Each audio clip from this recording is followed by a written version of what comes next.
Hey guys, and welcome to this video. In this video we want to find the value of this expression, which is 35 divided by 5 then times 4 plus 3. Are you ready to solve? Let's go ahead and get started. According to the order of operations, which is PEMDAS,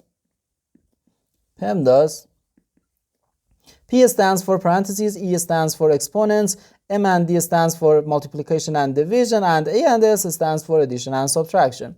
We first do parentheses, then exponents, then multiplication and division, and finally addition and subtraction. Remember that multiplication and division have equal priority and we work from left to right, and the same applies to addition and subtraction. So here we first do these parentheses.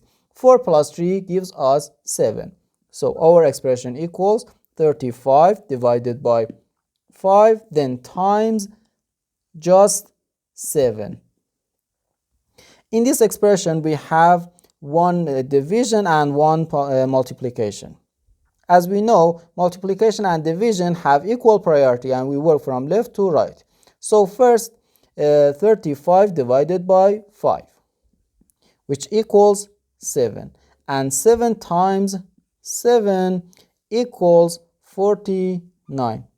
So our final answer to this problem is 49.